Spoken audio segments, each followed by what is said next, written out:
Good evening. My name is Andreas Melas.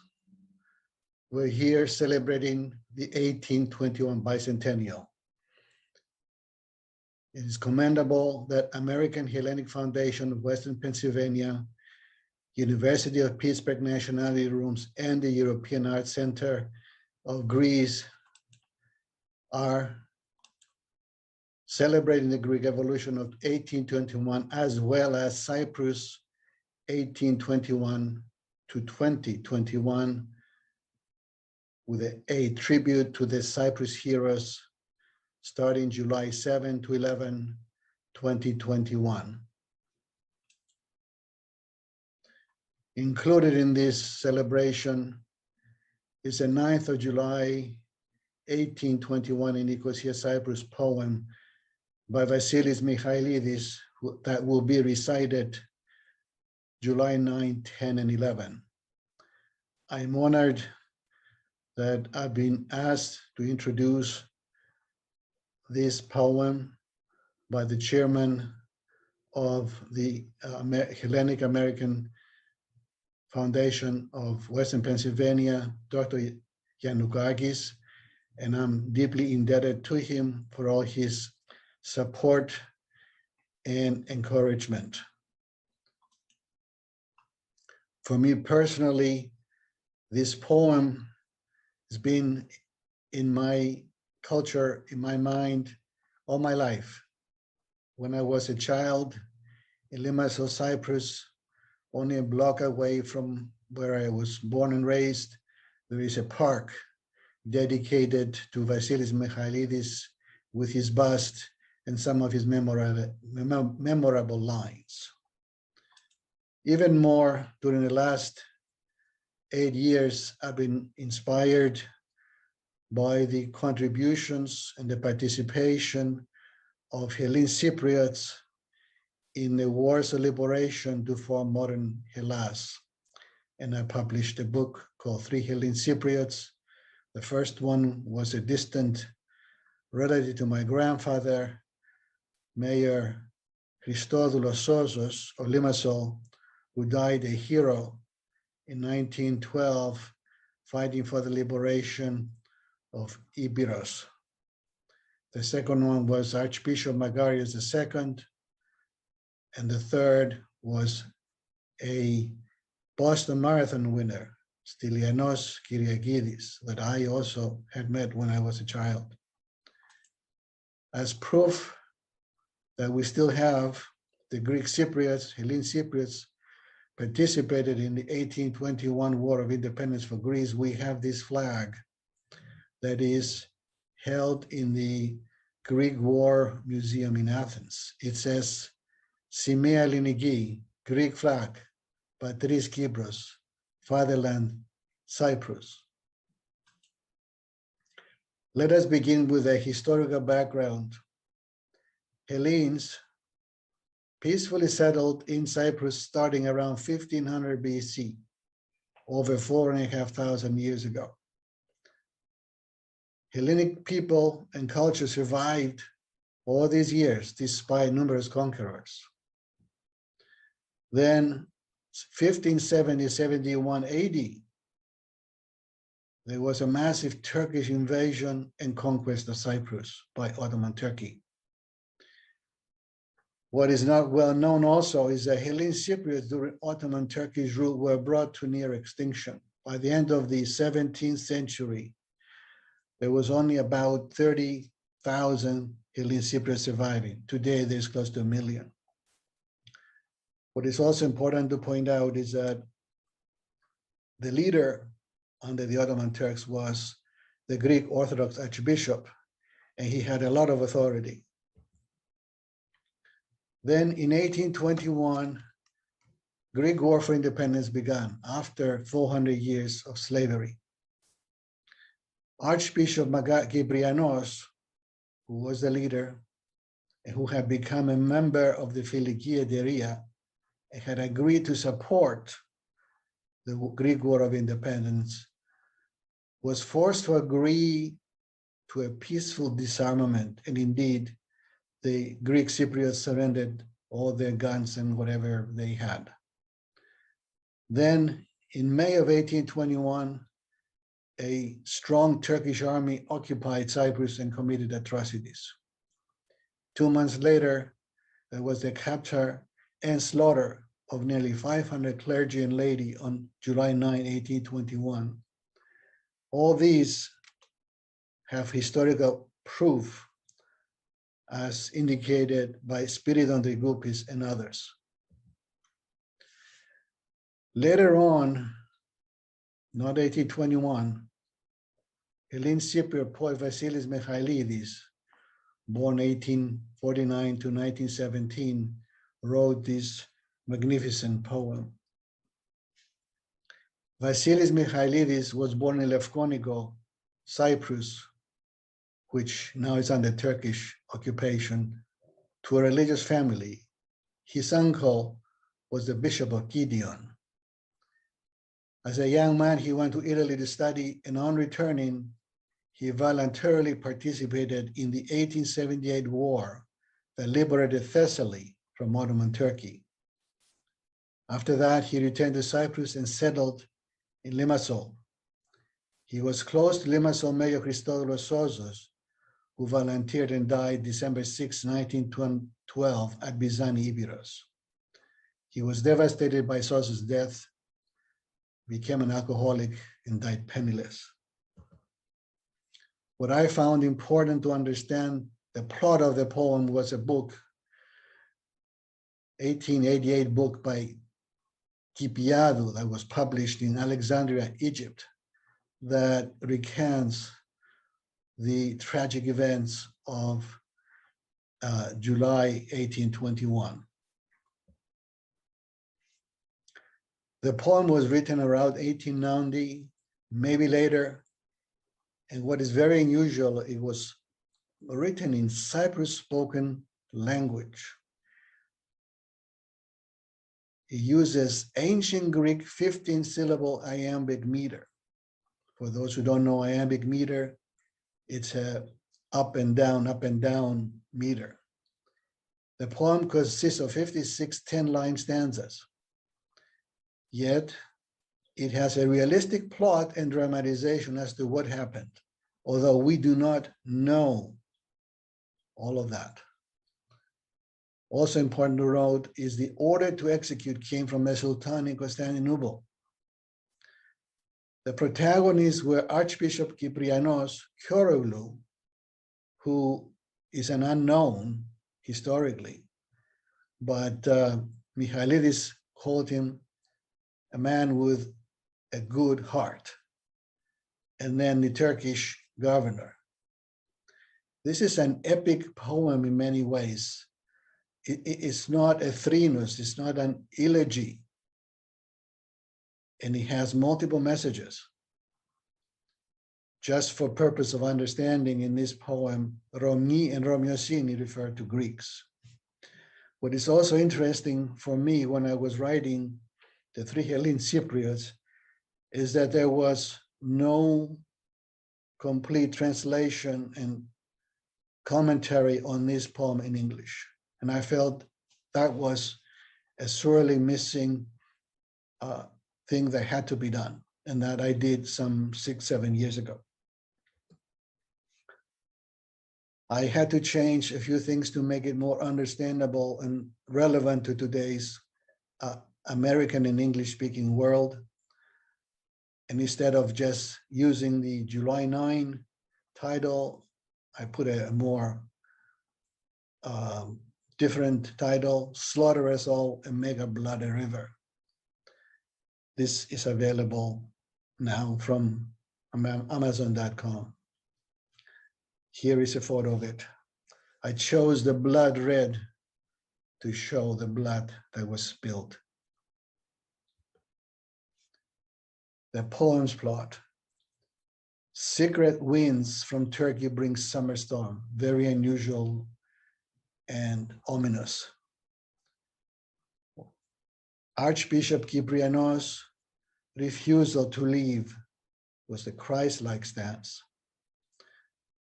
Koroglou and other Turkish officials attempted to protect Archbishop Kyprianos. Again, something we cannot confirm and is very commendable to Michaelides for including, because I believe that it was probably based on some fact. Küçük Mehmet was the Ottoman Turkish governor. And again, Michaelides does not call him Küçük Mehmet in the poem. He calls him Muselimala. An important order to execute that he carried out. The incriminating evidence against Archbishop Kyprianos was minor, was not direct. And then they used a shepherd, Dimitri, to coerce a confession that indeed the Archbishop and all the Greek leaders were ready to begin a revolution in Cyprus. That was not the case. Then there was a final agreement as to what to do, and then the executions begin. As I read this poem many, many times and had a chance to think about it and reflect on it, it is clear to me that Michaelides was trying to tell the truth and be objective, something, again, very commendable. Much of the plot is out of public view, krifa, in secret, such as the decision to conduct a carnage that was made in Turkey, and also the Turkish officials encouraging the Archbishop to escape. That was in secret. And yet in the end, all such discussions by Turkish officials ceased, and they united behind the Sultan's order. The Turkish governor, though, we find through Kyprianou, had ulterior motives, and all of that had to do with repossessing the bishops and the ladies' riches to make it for themselves. Also important between the lines is that Cyprus was and has been in a precarious position vis-a-vis Turkey. That's something we forget, but that's true. So there are multiple messages embedded in the poem, not just recanting the events, but a lot of others. I chose some memorable lines from the poem. You will hear the whole poem and appreciate it. Archbishop to Koroglu, better to shed the bishop's blood instead of so many others. Turkish governor speaking, I have an important order here from the High See, the wealthy Romeus, the leaders of this land, to gather them all and execute them immediately, not to spare even one, not even a bishop, to put them all to death any way I choose. Can you imagine that today? Then at the Saraion, which was the palace, the Turkish governor is speaking to the Archbishop Kyprianos. I made up my mind, Bishop, to slaughter and to hang, and if I could, I would kill all Romeus in Cyprus, and even more, if I could go all over the whole world, I would slaughter all Romeus, not leave one alive. Then it's Archbishop Kyprianos' chance to speak, and he is. The Romeosini is as old as creation. No one has managed to eliminate us. No one, because my God is protecting us from on high. Romeosini will vanish only when the whole world comes to the end. Slaughter us all and make our blood a river. Slaughter all our people and kill the Romi like goats. But be aware, when the aging poplar is cut, 300 seedlings sprout around it. The plow, emboldened as it tills, feels it is indestructible, but it is always the plow that is worn, the plow that is ruined. Then the Turkish governor speaks later on. Over here, these people are very far away. Months pass until they hear what happened elsewhere, and even more, they're surrounded by Turkey. Greeks here like lambs in a faraway and secluded barn. Then towards the end, then the Archbishop lifted up his eyes towards heaven, and his eyes appeared to cry. It seemed his soul was hurting from deep inside. And he said these words, his lips burning, "My God, whose kindness has no bounds, pity us and give now a bit of happiness to Romualdini." Here is a painting of the hanging of Kyprianos, as well as the decapitation of the bishops behind him. The end result was that nearly 480 clergy and laity were executed and their properties confiscated by Turkish officials. Yet, new clergy leaders were appointed by the Turkish governor. Cyprus remained under Ottoman Turkish control until 1878, when it was taken over by the British Empire. The struggle by Hellenic Cyprus to unite with modern Hellas intensified after that. Hellenic Cyprus volunteered and fought in all of Greece's wars of independence from 1821 to the 1940s. My book, Three Hellenic Cypriots, details all that.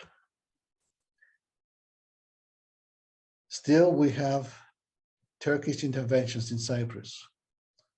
During the 1950s rebellion, war for independence on British rule, Turks in Turkey committed various atrocities. In the 1960s, Turkish Cypriots rebelled and split from the Republic of Cyprus.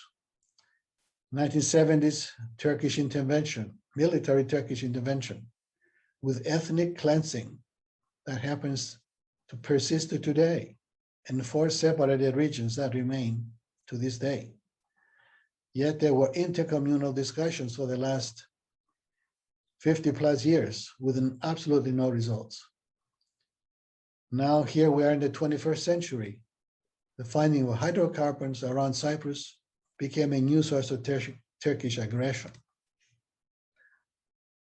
I do not forget, never forget, that is what we're about.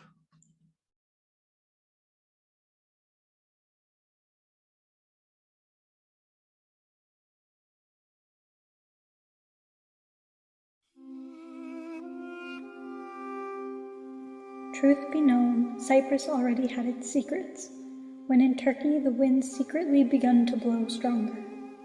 And as they did, they brought in the dark clouds, and the clouds continued to gather from all directions, until they filled the sky so heavy, they brought the storm. Alas, the secret winds brought Cyprus a reign of terror too. And as the war for freedom in Greece went past Easter, and spread wide, and its thunder was heard all over, and all was lit up, all the seas and all the lands, like places all over, Cyprus was dealt its share of horror. Quiet night in the month of July, a Friday night it was, when millions of stars were shining from above, yet no one was wandering around the narrow streets and turns of old Nicosia. No breeze blowing, not even a tree leaf was moving, not even a dog's bark nor a cock's call was heard.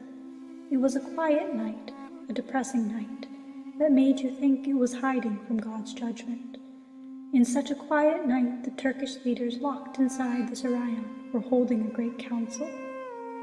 It was past midnight and towards sunrise when Kyprianos, who had a really good heart, secretly left his house and went to the Archbishop's, where he woke up the Archbishop, sat next to him, and told him, "Kyprianos, my horse carriage is ready at my house.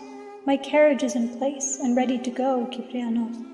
And if you want to avoid certain hanging, and if you want from certain death to get away, you can go along with my harem to Scala, where the consulates are open for you to hide." Muslim Aga received orders from the Porte, so last night, suddenly, there was a council, and he has the authority to deal death to you. It is in his hands to judge you, to give you death. Do not delay, Kyprianos. Do not lose time. Go and disappear, if you know what's good for you.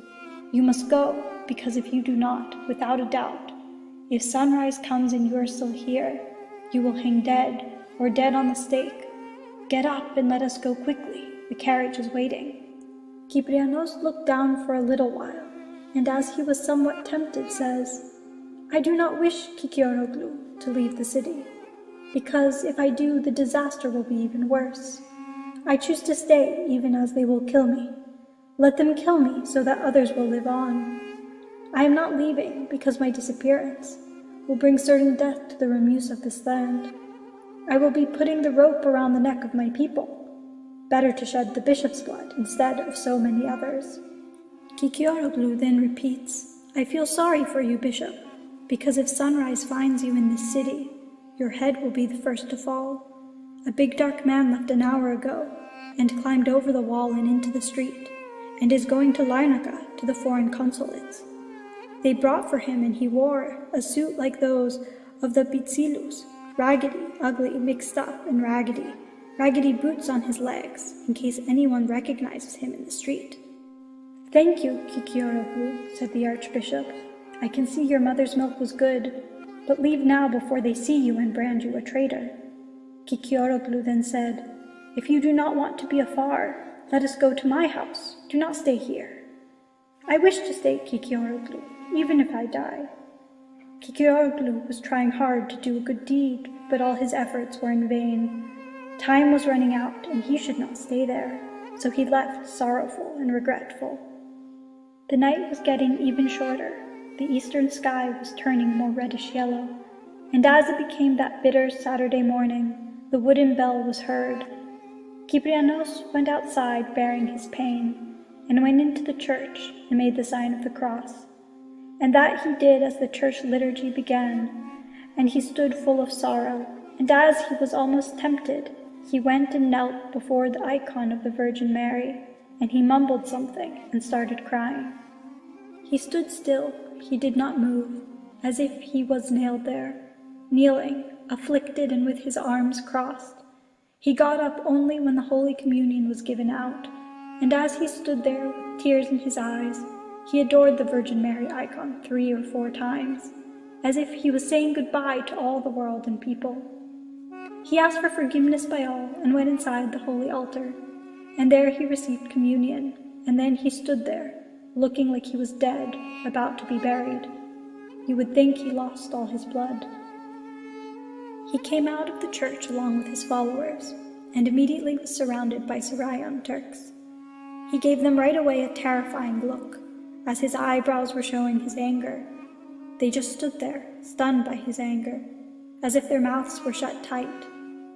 So he asked, "Who sent you so early this morning? Tell me, speak up, and do not hesitate.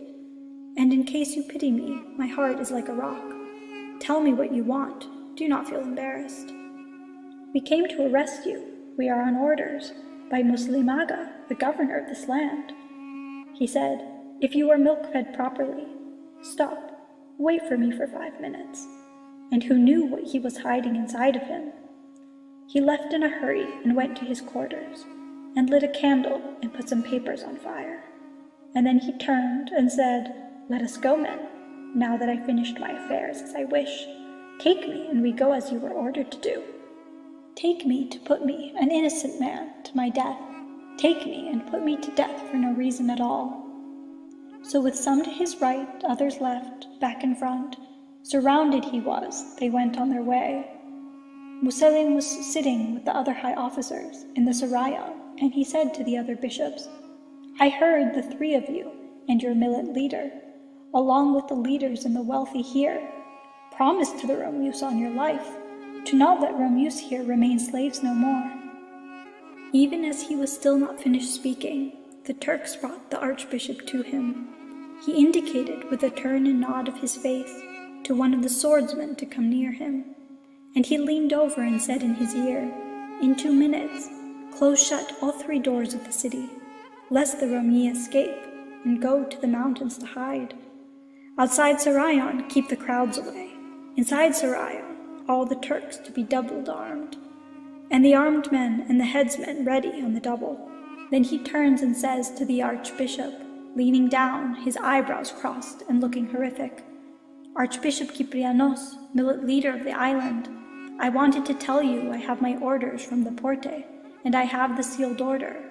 I have an important order here from the high see, the wealthy Romeus, the leaders of this land, to gather them all and execute them immediately, not to spare even one, not even a bishop, to put them all to death any way I choose.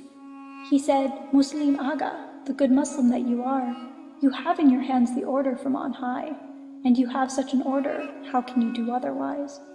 Do as you are ordered to do from the high see. Burn us, hang us, or cut our heads off. We only ask you to tell us what our offense is. You are agitating to join with the other Romeus, to fight the Turks from all four sides. You too are arming yourselves to start a rebellion, all of you to join together to defeat the Turks. We do not know of anyone who arrived on the island, and who secretly brought arms so that you can falsely accuse us. We surrendered our arms, all of us, young and old, and as soon as you ordered us to turn in those arms. For what reason could we pick up arms now, and join with others to fight against you? Whoever said these words to you in your ears, even if he is a Christian, he must hate us. He must be fighting us, all because of his jealousy. We say to you, these accusations are false, we are innocent. Do not deny this, you bishops and monks. You sent people to the villages to pass out papers, that all Romi arm themselves and stand ready, as soon as they get your word to start slaughtering us. And I do not believe whatever someone says, but I have some of the papers, can you still argue? He says, Muslim Aga, I said and keep saying to you, regarding all these accusations, our conscience is clean. Believe me, if not, the offense is on your head. This job clearly happened without our knowledge. Bishop, you can be certain, I never change my views. No matter what you say, do not expect that I will believe you. I made up my mind, Bishop, to slaughter and to hang, and if I could, I would kill all Romeus in Cyprus, and even more, if I could go all over the whole world, I would slaughter all Romeus, not leave one alive. The Romeosini is as old as creation. No one has managed to eliminate us. No one, because my God is protecting us from on high. Romeosini will vanish only when the world comes to the end.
come